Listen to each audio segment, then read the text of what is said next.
Mohtar Kusumaatmadja mengartikan hukum perdata internasional adalah keseluruhan kaidah atau asas hukum yang mengatur hubungan perdata yang melintas batas negara atau hukum yang mengatur hukum keperdataan antara pelaku hukum yang masing-masing tunduk pada hukum perdata nasional yang berbeda.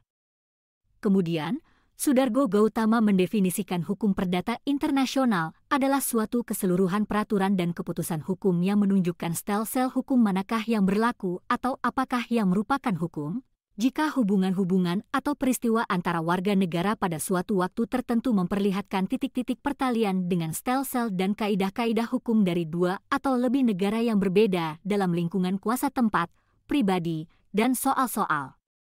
Sementara itu, Van Brakel mengartikan hukum perdata internasional adalah hukum nasional yang dibuat untuk hubungan-hubungan hukum internasional. Ruang lingkup hukum perdata internasional terdiri atas hukum substantif, hukum pribadi yang meliputi status personal, status dan wewenang, kewarganegaraan, domisili, dan badan hukum. Hukum harta kekayaan yang meliputi harta kekayaan material, harta kekayaan imaterial, dan perikatan. Hukum keluarga yang mencakup perkawinan, adopsi, perceraian, harta perkawinan, dan hubungan orang tua dan anak, serta hukum waris.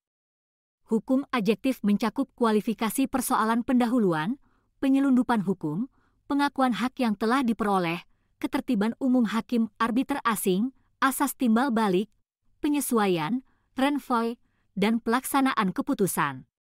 Sumber hukum perdata internasional sama halnya dengan sumber hukum yang dikenal dalam hukum perdata nasional. Secara umum, sumber hukum perdata internasional adalah peraturan perundang-undangan. Secara khusus, sumber hukum perdata internasional adalah hukum kebiasaan dan jurisprudensi. Tidak semua negara memiliki peraturan mengenai hukum perdata internasional secara khusus, sehingga peranan hakim dalam perumusan peraturan hukum perdata internasional menjadi sangatlah penting.